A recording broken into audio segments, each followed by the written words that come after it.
the studios of KPFK Pacifica Radio in Los Angeles, this is Uprising, and I'm Sonali. It's Wednesday, August 12th, 2015. Yemen faces a massive humanitarian catastrophe. We'll speak with the Wall Street Journal's UN correspondent about why the news isn't getting more attention. And Norman Solomon joins us to discuss why Bernie Sanders needs a push on his foreign policy platform. Plus, Zachary Hammond, a white unarmed teenager in South Carolina, was recently killed by police. We'll turn to Chenjerai Kumanyika, who's been following the story. That's coming up after the news. Joining us now to analyze today's headlines is Courtney Morris. She's an assistant professor of African American and Women's Studies at Penn State University. Hi, Courtney. Ferguson police have released CCTV footage of what they say is proof that 18-year-old Tyrone Harris Jr. was armed and pointing a gun at officers. The African-American teenager was shot multiple times over weekend protests in Ferguson to mark the first anniversary of the killing of Harris's friend, Michael Brown. Harris remains in the hospital in critical condition. Meanwhile, a group of white and heavily armed men calling themselves the Oath Keepers descended on Ferguson this week, claiming to want to protect businesses from protesters and also to provide security for reporters, with the website Infowars.com known for its conspiracy-related stories. The state of emergency in Ferguson remains in place for now after hundreds of people were arrested over the past several days. Well, Courtney, what do you make of the footage showing Harris wielding a gun that police released, and also how the Oath Keepers were treated? It was amazing to see photos of them carrying these massive rifles next to African-American protesters wearing T-shirts that read "Unarmed Civilian." Courtney, we're having trouble hearing you. We are going to call you on the phone, so do bear with us. Courtney Morris is our news flash guest expert, and she's going to talk to us about the story that's unfolding right now in Ferguson. And actually, it appears as though the emergency that was declared by St. Louis County Executive may be lifted soon. It does remain in place, and over the last 24 hours, there have not been arrests. However, the protests that began over the weekend and continue through today, continue through the last several days, are quite large and quite active on the ground. Courtney, can you hear me? Yes, I can. So what do you make of the video that was released, and also of Harris pointing a gun, but also the way in which these Oath Keepers were treated? Well, I think that there's a lot that's really very wrong with this picture. The first is that, the video footage that we see of Tyrone Harris is really problematic, because although it does show him wielding a weapon, we never see him actually fire the weapon, nor do we see the plainclothes police officers that he allegedly fired at. And none of those officers had vehicle or body cam. So, we're basically being asked once again to take the police officers' word about what took place and what led to Tyrone Harris being shot, which is, quite a lot to ask at this point, I think. But I think the presence of the Oath Keepers in Ferguson and the freedom that they seem to enjoy to occupy public space, literally armed to the teeth with handguns and assault rifles, for me, really shows that not all citizens truly have the right to bear arms or protest peacefully, for that matter. It's frankly outrageous that a group of middle-aged white men can walk around carrying assault rifles and be treated as nothing more than a nuisance by the police, while unarmed black civilians are being racially profiled and wrongfully arrested on suspicion of being in possession of firearms in a state with some of the most lax open carry laws in the country. So for me, the bottom line, I think, is really that this is a blatant and obvious double standard that shows that we don't all enjoy the same rights and privileges and protections of citizenship under the Constitution. And then a new poll just released of presidential hopefuls in New Hampshire has a stunning result. Bernie Sanders has surged ahead of Hillary Clinton with a 7-point lead. The poll was conducted by Franklin Pierce University and the Boston Herald. A similar poll by the same group in March found the poll numbers almost reversed. Sanders has so far drawn more than 100,000 people to his public rallies in cities around the country, but a Washington Post blog this morning warned against reading too much into the numbers, asking could Clinton fill an arena in Los Angeles if she wanted to. Of course she could, unquestionably, end of quote. Meanwhile, activists with Black Lives Matter yesterday attempted to confront Clinton in the same way that they've confronted Sanders. But her high security stood in the way, and Clinton instead savvily met with a group of 5 activists privately. Courtney, how do you explain these high poll numbers for Clinton versus Sanders? Are you surprised? I think that there's some surprise among certain political analyst that Bernie Sanders is doing so well in his campaign for the Democratic nomination. But I do think that I tend to err on the side of cautious optimism, and I think we have to continue to remember that Hillary Clinton is an extremely powerful figure in the Democratic Party. She has all of the social capital of the Clinton brand and some of its baggage. And she has campaign funding from some of the most powerful lobbies in the country, right? The oil and gas industries, prison industries, Israel lobby. So it's not surprising that I think that Sanders appeals to more progressive Democrats who are understandably wary of Hillary Clinton's corporate loyalties, right? But I think the real question is whether Bernie Sanders can sway the broader public in a general election, and that is not so clear, despite his growing popularity among certain segments of the Democratic Party. And finally, the global human rights organization Amnesty International has voted to decriminalize sex work after a months-long global campaign during which sex workers and their advocates lobbied the group hard. International delegates of Amnesty voted yesterday for a resolution that states Amnesty International should develop a policy that supports the full decriminalization of all aspects of consensual sex work. The policy will also call on states to ensure that sex workers enjoy full and equal legal protection from exploitation, trafficking, and violence. The prestigious medical journal Lancet and the World Health Organization had already recommended similar approaches. Although Amnesty International has no policy-making power, the organization has massive global influence, according to Common Dreams. However, some people, quote, argued for Amnesty to instead advocate the Swedish model, which criminalizes purchasers and third-party sellers of sex, but not sex workers themselves. Courtney, what do you make of this resolution that Amnesty passed after strong pressure from many groups? Well, I mean, I think this is a very positive step. I mean, of course, it remains to be seen how effective they're actually going to be in persuading countries to change their policies around sex work. But I think that supporting decriminalization is incredibly important. One, because it diminishes some of the social stigma that's associated with people who are engaging in consensual sex work. And two, because I think it allows sex workers to demand the kinds of protections that they deserve as workers. It allows them to organize themselves as workers in order to protect themselves from some of the dangers that go along with that kind of labor. And ultimately, I think when you criminalize consensual sex work, what it does is that it pushes those laborers into the shadows, and it forces sex workers to work under dangerous and precarious conditions. Right. But decriminalization really, I think, separates them from people who are being trafficked and allows us to be able to more effectively serve people who are being trapped in sex work who don't want to be, and to support those people who are doing that work of their own volition. Courtney, thanks as always for joining us. We'll talk to you next week. Courtney Morris is an assistant professor of African American and Women's Studies at Penn State University. We'll be right back.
Welcome back to Uprising. I'm Sonali. The International Committee of the Red Cross warned on Tuesday of a humanitarian disaster unfolding in Yemen. The poorest country in the Persian Gulf and one of the poorest in the world, Yemen has been the target of a major war launched by Saudi Arabia with U.S. backing. Over the past several months, more than 4,000 people have been killed and tens of thousands injured. ICRC President Peter Maurer visited Yemen recently. He said the humanitarian situation is nothing short of catastrophic. Maurer added every family in Yemen has been affected by this conflict. Medicines can't get in, so patient care is falling apart. Fuel shortages mean equipment doesn't work. This cannot go on. Yemen is crumbling. The Red Cross's warning came a day after Doctors Without Borders released its own assessment of the country, saying on Monday that the blockade imposed by the war is causing dire shortages. Patients in desperate need of treatment are flooding hospitals that are unable to cope, and diseases like dengue fever are spreading. Joining me now is Joe Loria. He is the United Nations correspondent for the Wall Street Journal. He also writes for Middle East Eye. Welcome to Uprising, Joe. Thank you very much. How are you? Doing well, thanks for joining us. The MSF report on Yemen was entitled A War on Civilians. Would you agree with that broad characterization? Well, civilians are in the way, and the warring parties don't seem to care very much about that. I don't think it was launched to kill civilians. It was launched by Saudi Arabia to restore President Hadi to power and to crush the Houthi movement. Now, neither of those things have happened, and a lot of civilians have died. So one could say that it's been a war on civilians. That's right. Now, Yemen was already suffering, of course, before the war. I mentioned it's the poorest nation in the Gulf region and was, had horrible social indicators. And then there was also an ongoing U.S. drone war. And in the research, the photos that I saw were just heartbreaking. Children with their ribs sticking out, eyes popping out. It was just unbelievable, massive malnourishment that didn't start with this latest U.S.-backed Saudi war, right? Well, as you say, it was the poorest country in the region, but certainly the kind of suffering we're seeing now was not happening before the Saudi intervention. I mean, there's no question about that. Yesterday, a UN official actually said that there might be forced starvation going on now because markets are being targeted. Saudis have blocked ports, airports, and seaports, supposedly trying to stop Iranian weapons from getting in to help the Houthi, but it's basically stopped the UN from delivering massive amounts of food aid. A UN official told me some days ago that they were on the verge, the World Food Program, of officially declaring Yemen having a famine. That hasn't happened yet, but yesterday again, a UN official said that they were targeting food supplies. And there's another issue that's really upset Ban Ki-moon, the Secretary General of the UN. Back in April, the Saudi Arabians made a big deal of announcing they were giving $274 million in aid money to the UN. UN has not seen a penny of that money since. They promised it would go to the UN's Office of Humanitarian Affairs, and instead it went into the King Salman Foundation, where it has remained, and any aid going from that might be going just to government areas, so pro-government areas of Yemen. So the UN is quite upset about that. It is an absolute humanitarian catastrophe. As you say, the country was already in dire straits before, and there's no seeming end to this. There were obviously several efforts made diplomatically to end this crisis. Jamal Benomar, who was the UN envoy for 4 years dealing with the parties, told me, and I reported that they were very close to a deal in March, the end of March, that the only remaining point was the role of President Hadi, and the other parties, particularly the Houthis, wanted him to have a reduced role. The Saudis refused to pressure him to do that, and they started the bombing on 26 March, the Saudis did. Yes, with, I think, somewhat reluctant U.S. backing, and that stopped the talks. So they were on the verge of a possible deal, and Saudi Arabia's bombing ended the talks. And other officials have told me that the real motive here of Saudi Arabia is to prevent democracy from breaking out along their southern border. The deal that the UN had in place that was nearly completed would have given 20% of the seats to the Houthis in the parliament and in the cabinet, and it would have given a lot of seats, something like 25% to women. Saudi Arabia doesn't allow women to drive. The last thing they want is a progressive democracy of any sort near their borders. They have intervened throughout the region in the so-called Arab Spring to put down any signs of democracy, Egypt being a very good example of that, Iraq, etc. So we've got a complete disaster, and now the introduction of United Arab Emirates troops, 15,000 of them, has escalated the fighting, and they've taken Aden back and kind of made it its southern capital. And now the pro-government forces, which are bolstered by these UAE troops, are moving towards Taiz, which is a large city between Aden and the capital Sana'a, which is the ultimate target and prize to try to take back the capital from the Houthi. And so there's no chance now of any talks going on. The UN has been totally sidelined. There's a whole series of humiliations the UN has suffered at the hands of the Saudis. And so talks are off. and fighting is on. Well, I appreciate that political analysis because, of course, that's the main reason why civilians are suffering. Can you explain exactly how it is that not only food but medical supplies are being blocked? Who is trying to deliver the food and who is specifically stopping them? Well, the ports are closed, so it's very hard to get ships in. And the UN, there was one small humanitarian pause back in May, and the UN was able to get some ships in, and stuff is trickling in. The airports are closed. They bombed the Saudis did the tarmacs of various cities so that planes can't land. This is all-out war against the Houthi and the Yemeni people, and aid deliveries have been extremely difficult to carry out, and that has, of course, obviously compounded the suffering of the people. Now, I'm not on the ground, and there's very fuzzy reporting, but I'm not exonerating the Houthis here. They've also shelled civilian areas previously in Aden, and maybe they are attacking aid convoys as well. But there aren't any real aid convoys. This is the problem. Hardly anything's getting in. So it's not a matter of it's difficult to distribute. It's hard to get in to begin with, and again, there's no end in sight to this. The Doctors Without Borders report said from about 10,000 injured patients, about 5,000 have needed surgery. These figures are extremely high, even for MSF, Médecins Sans Frontières, which is an organization that is used to working in conflict. So even for this organization, what they're seeing on the ground is pretty severe. If there are 10,000 injured people, 5,000 needing surgery, that means that civilians are very seriously being hurt. Is that mostly through bombing, but also through ground troops, as far as you can tell? Well, now the ground fighting has increased again with these troops from the Emiratis. I think most of the killing has been done from the air and by artillery that the Houthis have used. So, I don't think to the victims it matters very much how they've been killed. Right. But they are being killed, and aid is not getting through, and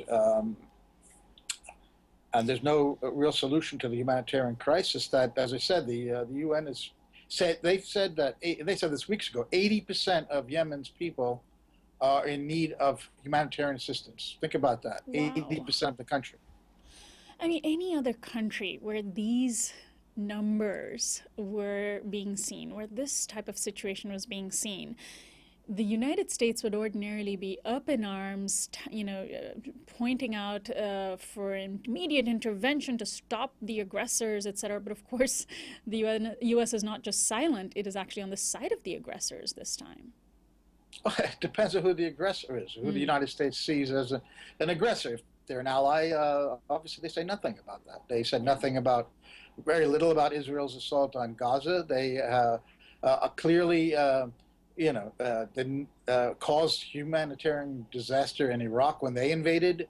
So when their ally, and I don't think the U.S. was like 100% behind this operation. You have to understand it started in March during the negotiations with Iran over the nuclear deal, which Saudi Arabia was absolutely adamantly opposed to, and it maybe was a way for the United States to distract Saudi Arabia, to throw them a bone, let them have Yemen, and a way to attack Iran through the back door rather than directly try to destroy the Iranian deal. And again, the Iranian involvement even the State Department has said that Iran has no direct operational control over the Houthis.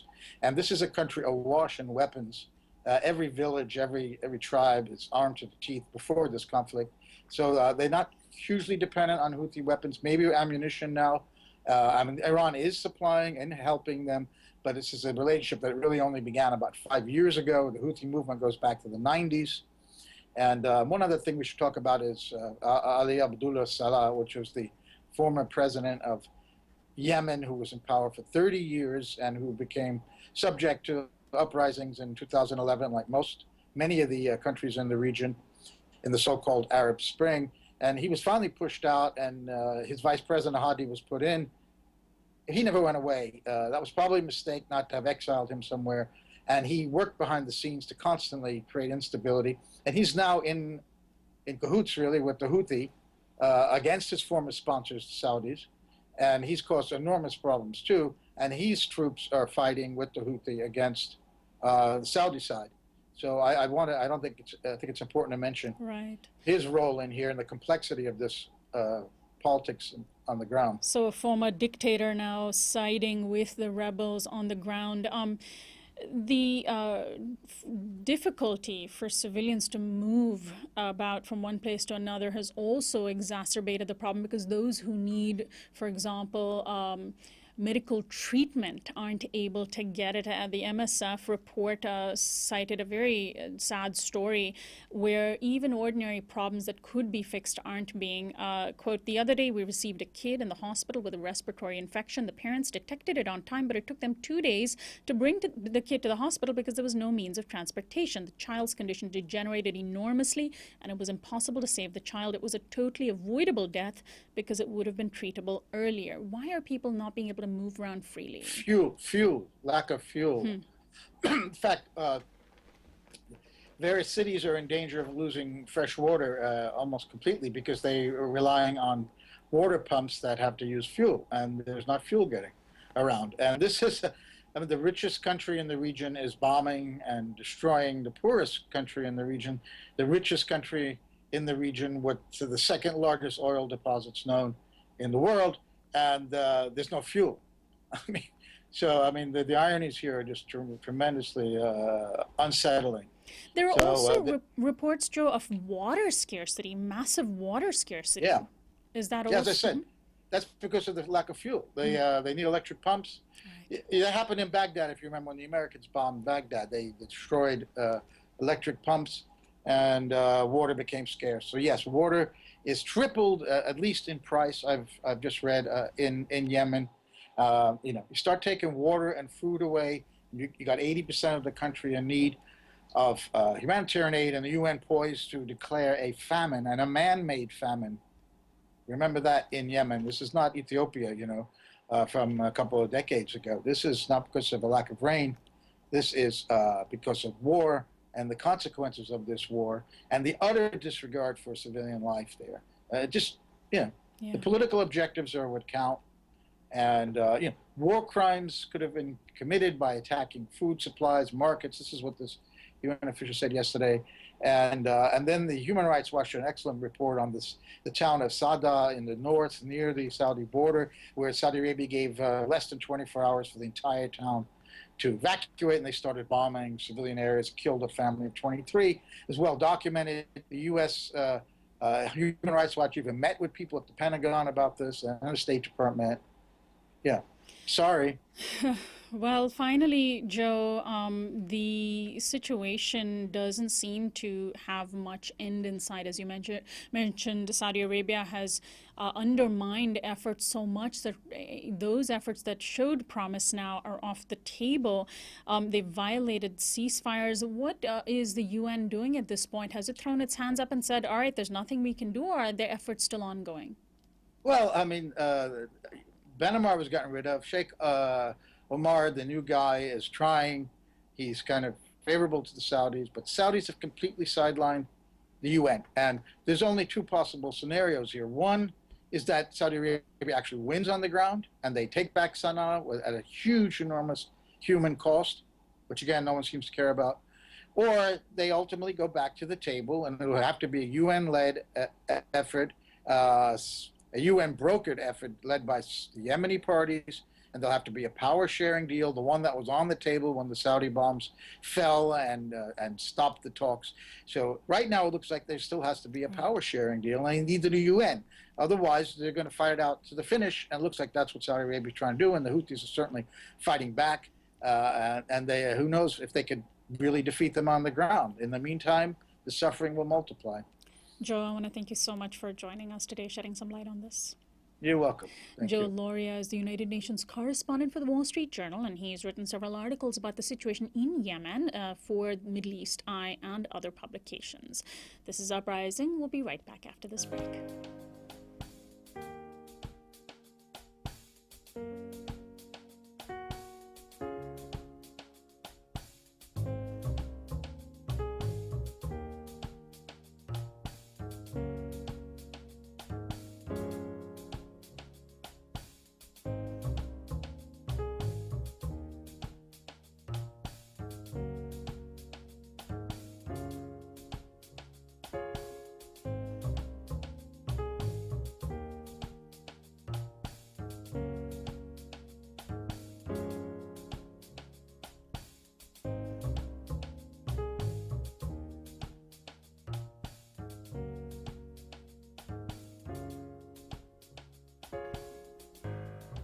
Welcome back to Uprising. I'm Sonali. Bernie Sanders has been making many waves. To date, more than 100,000 people have appeared at his rallies in cities around the country. A new poll just out today shows him leading Hillary Clinton by a stunning 7 points in New Hampshire. But activists with Black Lives Matter have pushed him quite successfully on racial justice. Now, others are hoping he'll improve on another weakness, foreign policy. A petition posted to rootsaction.org is urging Sanders to say more about war, militarism, and foreign policy. The petition has garnered about 20,000 signatures in just over a week. Joining me to discuss that is Norman Solomon, Executive Director of the Institute for Public Accuracy, co-founder of rootsaction.org that has hosted the petition. He's also the author of War Made Easy, How Presidents and Pundits Keep Spinning Us to Death. Welcome to Uprising, Norman. Thank you. Thanks very much. Now, let's first talk about the fact that Bernie Sanders has been serving in the U.S. Senate for quite a few years. So, of course, in that position, he should have come across foreign policy bills that he would have voted on. What does his record say about his foreign policy positions? Well, he voted against the invasion of Iraq. He generally has said that there should be cuts in the military budget. But in recent years, he really hasn't shown much interest in foreign policy. And so his record in the Senate is to vote basically in recent years along with the Obama administration. And other than that, his focus has been on economic justice and international trade and fighting corporate power and so forth. And so, especially given his positions on income inequality and how the government's priorities are skewed, does he ever bring up the bloated military budget of the U.S.? In terms of his campaign for president, he rarely even brings up the fact that there's so much military spending. When he's asked about it, he will say that an unspecified amount of the Pentagon budget should be cut. Likewise, in terms of war and foreign policy in general, he rarely has brought up in the last several months as he's campaigned for president anything in his standard stump speech about foreign policy or war or even the military spending that has such a huge impact on the economy and the kind of economic system we have in this country and the spending priorities of the federal government. So he overall has been very reticent to bring up much about foreign policy and war in his campaigning for president. Now, one of the only things that I've heard about Sanders' foreign policy positions, which came out only when he was very overtly confronted, was this position he took last summer on the issue of Israel and Palestine when, in the middle of the terrible war that Israel was waging against Gaza, he was accused by pro-Palestinian activists of towing the pro-Israel line. Have you heard anything about his position on that issue? Has he evolved at all? Oh, if you look at what he said at the time and statements that he put out, I think he's been pretty aligned with President Obama, as he has been in foreign policy on almost every issue. It's very hard to find much daylight or distance between the Obama administration's foreign policy and what Sanders has been advocating. And so in the case of the bombing of Gaza last year, Sanders put out a statement saying that he thought the Israeli violence and bombing was disproportionate and there was no excuse for the killing of civilians the way that Israel had engaged in it. At the same time, by no means is Sanders a basic critic of Israeli policy or its occupations any more than the White House is. So let's talk about the petition that Roots Action launched just a few days ago. What are you specifically calling on Sanders to do? What sort of response has there been from the public? The petition starts out by praising and expressing great enthusiasm for Bernie Sanders' economic populism, his battle cry against the banks, against Wall Street, against oligarchy. At the same time, the petition goes on to say, we're not hearing you talk about foreign policy and Pentagon spending and war, and we need to hear that from you. And go on to talk about, in the petition, that Martin Luther King Jr. condemned what he called the madness of militarism, and that we want to hear Bernie Sanders address that topic of the madness of militarism. The petition launched 10 days ago. Last night it went over 20,000 signers at rootsaction.org. We're certainly welcoming more people to sign as well. And as fascinating to me and encouraging as the 20,000 plus signers now is the fact that more than 1,000 of them have written very individual, often personal comments. And having read so many of them, I can sum them up with a sort of executive summary of the vast majority of them. Bernie, we love you for your fight against corporate power. Please speak up and address the fact that corporate power and the corporate state are intertwined with military power, militarism, and the warfare state. And we need you to speak truth about power, not only in terms of the economic corporate stranglehold that Wall Street has on this country, but also the insane militarism that this country continues to be immersed in. And I think it's striking, and I should mention, that if you go to the official Bernie Sanders for President website right now and click on the Issues tab, it's headlined Bernie Sanders on the Issues. There are now 8 issues listed. Not one of them has to do with foreign policy or war. Not one of them has to do with Pentagon spending. And I'm not suggesting that there should be an addition of, another laundry list named to a laundry list. Those issues of economic priorities and militarism are intermeshed with all of the issues that have been flagstone issues on the path for Bernie Sanders' presidential campaign. So it's a real head-scratcher and disturbing at this point. And I should say, as a Bernie Sanders supporter. I intend to vote for him in the California primary for president. But it's very puzzling and increasingly disturbing that Bernie Sanders is not speaking out on war and on foreign policy. And at Q&A sessions, when he is asked about such issues, it's very hard to distinguish what he's saying from what President Obama is saying and doing. Now, Norman, he has a list of issues on his website to which he just added a lengthy racial justice section after being confronted by Black Lives Matter activists. Does he need a section on just foreign policy? Will you take a page out of Black Lives Matter and confront him on it? Or is the petition your way of confronting him? Well, this petition will be presented to the Sanders campaign next week. And we intend to do so publicly, and we intend to let people around the country know as much as we can through various media and direct email that this is a huge concern. And at rootsaction.org, there's not only the petition, but an explanation for why it is really a mistake to set aside militarism, since, as one petitioner wrote, the militarism is so central to what's wrong with this country. Healthcare, education, housing, care for the elderly, preschool education.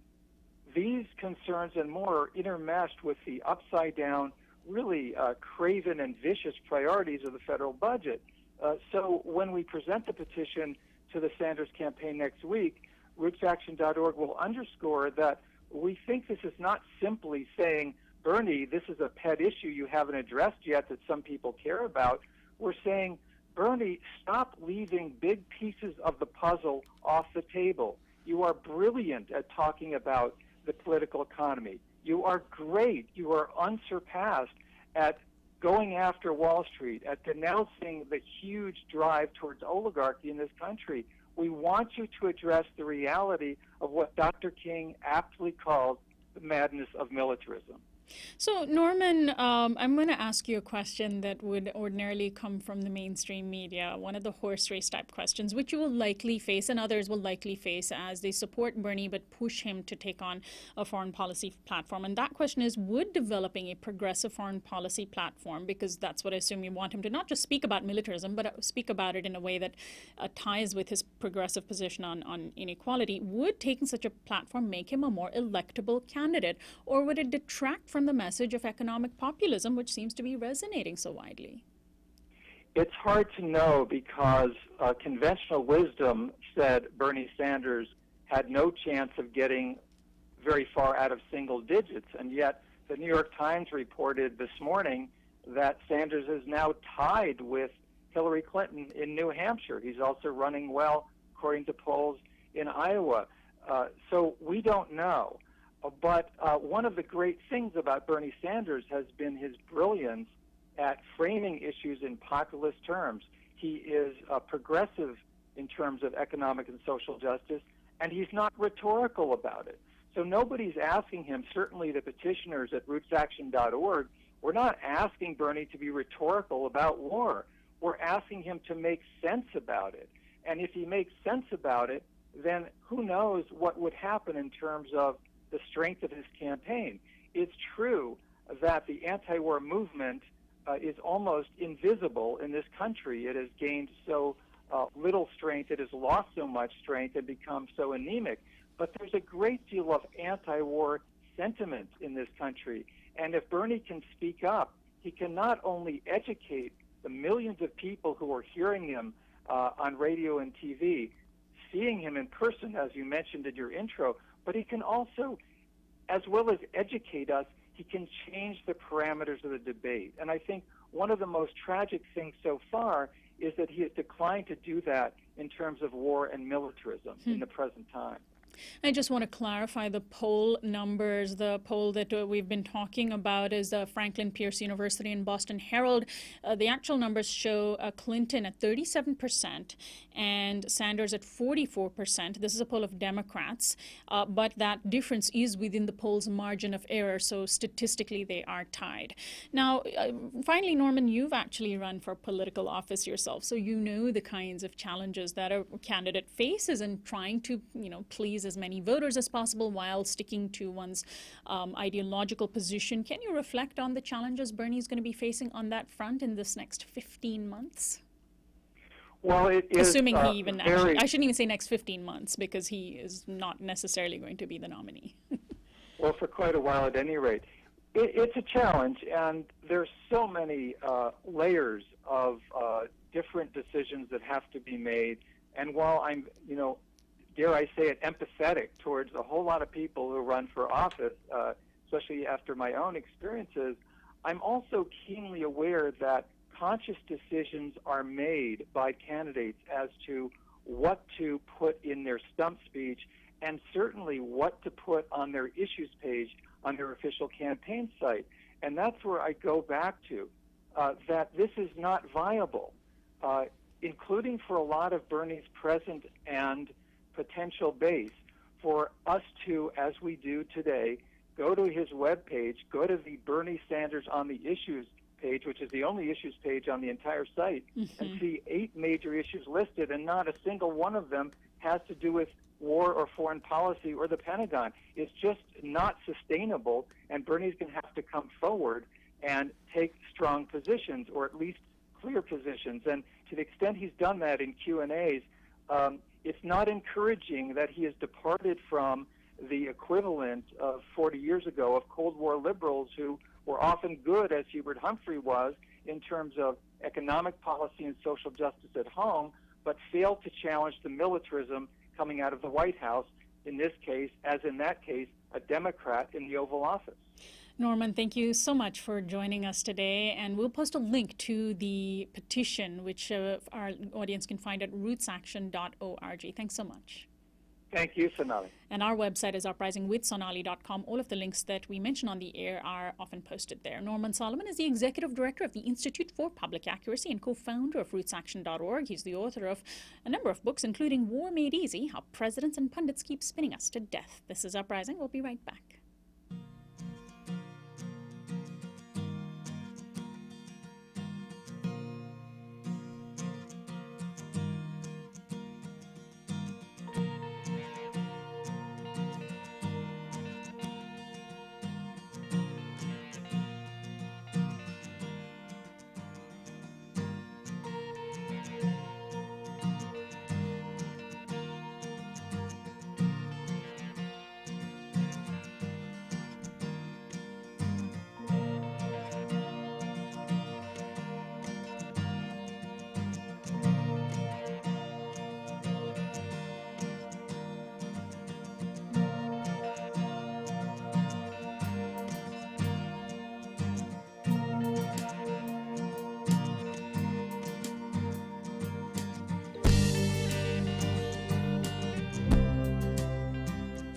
Welcome back to Uprising. I'm Sonali. A police encounter in July in the South Carolina city of Seneca ended in death when a 19-year-old man named Zachary Hammond was shot by police officer Lieutenant Mark Tiller. Mr. Hammond was in the car with a female companion and in the middle of an interaction with an undercover officer when Tiller showed up to provide backup. Hammond, who was white, is being mourned by his parents. They are demanding answers. The family's attorney, Eric Bland, accused the media of initially failing to cover the story because of the victim's race. Social media postings, primarily by people supporting the Black Lives Matter movement, has prompted mainstream coverage. My guest is Chenjerai Kumanyika. He is an assistant professor of communication studies at Clemson University, a familiar voice here on Uprising. He's one of our daily newsflash guest experts, and he's been following the story closely. Welcome to the program, Chenjerai. Thanks for joining us. Now, police have cast this issue as a drug bust gone wrong because Hammond tried to flee and to run over the officer. That's their story. But the question is, was it really a drug bust, or was there simply some marijuana found on the person of the girl who was with Hammond? The girl has incidentally been charged with marijuana possession and not selling drugs, right?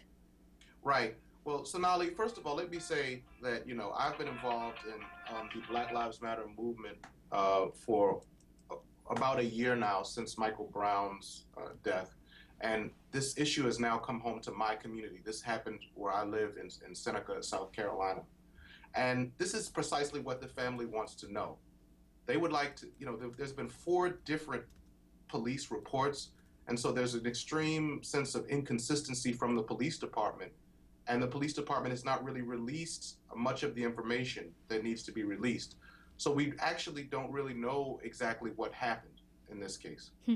So the autopsy that was conducted has been able to reveal some details, and I understand that the family actually conducted their own autopsy, and it shows that the officer in question fired shots quite at close range through the side window that was open at Hammond. But the officer initially said that he was afraid he was going to get run over. If he was afraid he was going to get run over, he would not be standing to the side of the car. The car had been, in fact, boxed in by his own car. Doesn't that show a pretty serious contradiction? It's a tremendous contradiction. I mean, first of all, the police have not released the first autopsy yet. The first autopsy was conducted on July 28th, and we have not seen it. We've heard a report about it. So the family's second autopsy was released. Now, the first autopsy claims, they kind of described it in such a way that it made it seem as though the bullet wounds came into the front, which would have been consistent with the first version of the officer's story. But as we, in the second autopsy revealed that no, we're talking about the posterior chest. The language of the chest is tricky here, because they can use that to try to say, well, it was the chest, so we assume the chest is the front, but the posterior chest is actually in the back, closer to the shoulder, and this is where the bullets actually entered. So that does contradict the way that the report was being discussed. And this is why the family is looking for the U.S. Justice Department, the U.S. Attorney's Office, and the FBI to intervene in this investigation. They're now also saying that, and of course this is such a familiar storyline, they're saying there was a white powder, possibly cocaine, found on Hammond's person, that somehow if the victim of a police shooting might have possibly been using drugs, it's justification for police violence. What do you know about this? Well, I mean, it's actually interesting because, typically we kind of have thought that this sort of posthumous character attack was reserved for Black teenagers, but apparently that's not the case. I think the police department the Seneca Police Department has made a very poor move in trying this tactic.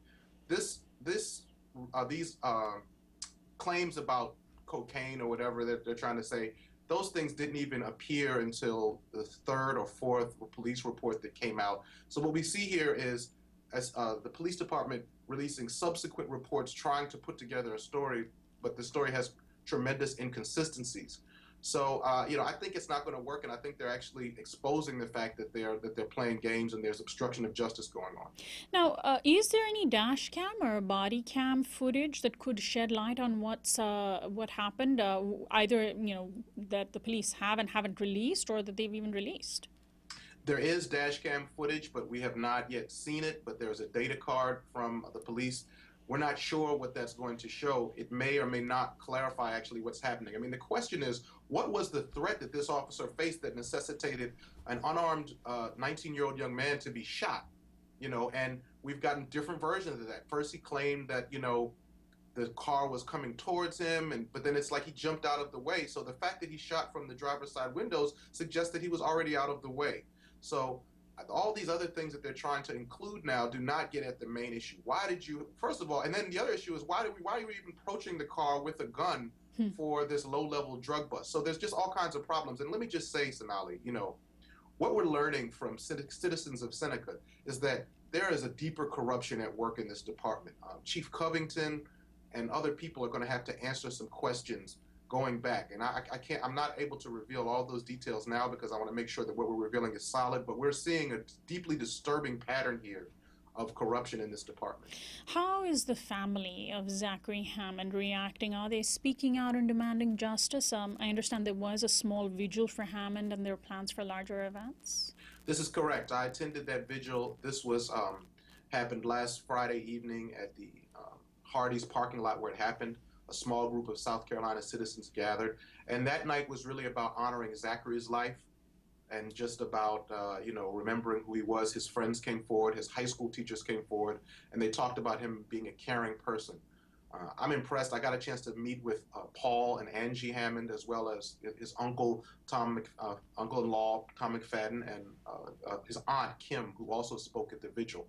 So the family is really in a process of healing, but they definitely want justice, and they're standing up, and we're going to be having a rally this Saturday. And that rally, and we encourage everyone who's interested in this case to please come and just ask for more transparency. Again, we'd like the Justice Department, the U.S. Attorney's Office, and the FBI to intervene to really find out what happened. And by the way, his family says they want justice. They're willing to accept that maybe Zachary was up to something that was, not the best decision, but it just seems like this punishment of death was way too extreme for whatever it might have been. And of course, it seems as though the police are withholding information because they haven't released the dashcam video. It took them a while to even release the name of the officer involved. Precisely. We only got the name of the officer due to a Freedom of Information Act request that was placed by newspaper, journalists, and it took days to, for them to release the name. We still don't have the autopsy. We don't have the dash cam, so it's like, what's going on?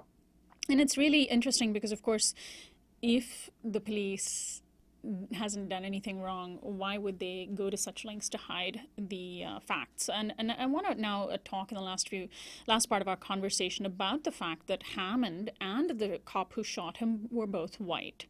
Nick Wing, writing in the Huffington Post, said, quote, "In the absence of much mainstream media coverage, Black Twitter has taken the most active role in making sure Hammond's name and story are heard." And that's why we're interviewing you. You've been following this case so closely. Why is this case so important to you and to others? Well, I'm glad you bring this up, Sonali. It's a kind of a tricky thing, and I got to be honest, there's certain aspects of how the family's attorneys has handled this that I don't agree with. I stand with the family and for justice. And actually remind us how the family's attorney, in fact, even cast this issue. Eric Bland, what did he say? Well, they continue to be this continues to be a frame about where's the outrage, and that if this had been a Black person, there would have been more attention. And I think the reason why there's more attention when it's a Black person is because Black people have organized themselves and are standing up, and that's what has to happen in Seneca, even though that's not really a part of Seneca culture. So, and also because, of course, African Americans are so much more disproportionately impacted. Absolutely. I was looking at a statement from Eric Bland where they say, police shootings are a race-neutral issue. Again, I stand with the family. I stood with Paul and Angie, but I don't agree that these things are race-neutral. Now, the other thing is that the person who first informed me about Zachary Hammond was a Black Lives Matter activist from Charleston, and I showed the family that text because part of my role is that I'm trying to, in a way, to bridge these communities. I'm an activist and a journalist, and I want the family to understand that Black Lives Matter is also concerned about the lives of Zachary Hammond, but that they have to organize the white community to stand up in South Carolina. In fact, people have been taking to Twitter to criticize the fact that those who say all lives matter are silent on Hammond's death. Of course, if all lives did matter, if you know, those folks who've said, well, we shouldn't just say Black Lives Matter, we should say all lives matter, it would be, you know, one would have expected them to then make a huge deal about Jeremy Hammond. But it's the Black Lives Matter folks who are doing it. I think this is a legitimate critique. At the same time, you know, this is where I have to also push back a little bit and say, you know, when you're standing with the family in the parking lot where their son was killed, you know, and they understand things from the framework of all lives matter, you know, that's kind of maybe not the time to Of course. to go into that full discussion. But yeah, you know, absolutely. I just think you know, I'm sad to see that some people have bought into this kind of like divisive tactic, though. Now, David Leonard, writing for The Root, said, if white America were to acknowledge white victims of police violence, it would call into question all the false narratives about black victims and undermine the idea that more policing makes everyone safer. And I think that's an important way of looking at it. Absolutely. And, you know, again, I mean, this is why I'm really proud of and impressed with the Hammond family and the way that they're standing up. And this is first and foremost about Zachary Hammond. But, you know, I think there's other people in this community who are being victimized. So part of the long vision, I think, of this case is that by holding this police department accountable, we're actually going to create a police department that's going to be safer for everyone. Right, exactly. When police are less aggressive, everybody is safer, even though when they are aggressive, blacks are disproportionately impacted. But that's not to say they're the only ones impacted. I mean, you look at the elderly Indian man who was beaten up horribly. I believe it was in Alabama, in Southern California. We had an Iranian student in Long Beach who was recently killed. The homeless man some time ago in Orange County, Kelly Thomas, just horribly beaten up and killed. So certainly these things do impact, you know, all Americans. They just impact African Americans disproportionately, and so they're on the front lines of trying to stop this. That's right. And, you know, I think it's important, you know, I think I would even say to, you know, I mean, I think most of us in Black Lives Matter understand this, but it's important that really these police policies don't serve anyone. We don't want to give the impression that somehow they serve and protect white people well and not black people. I think that, you know, there's a disproportionate impact on the black community, but the police system does not work. It's broken in America. And what we need to begin to move towards is, I think, you know, a conversation about community control of the police that was started really by the Black Panthers, civilian review boards with increasing power to really police in a better way. So, Chenjerai, what remains now in the case of Zachary Hammond? This is still an unfolding story, right? What are you expecting to happen in the next few days and weeks? Well, you know, we are optimistic about the Chrissy Adams, the basically the prosecutor who you know who can move forward on this. But I think really, I'm also optimistic that the FBI is going to become involved because, you know, the Seneca Police Department is just really inconsistent with what they've done. And I think there's a clear case for some worrisome conflicts of interest here. So we have the rally coming up. And I think what I'm seeing is gathering momentum where people are going to continue. I don't think, you know, this is kind of a new thing, a recent thing in terms of Seneca's culture. We don't have really a big protest culture there, but I think it's starting to build because people see what's happening across the country, and it's just unfair. I mean, standing again with Paul and Angie, and just to have them, just to face, as we faced all of this whole year and in the past, a family who's lost their son forever. No amount of protest can bring that back.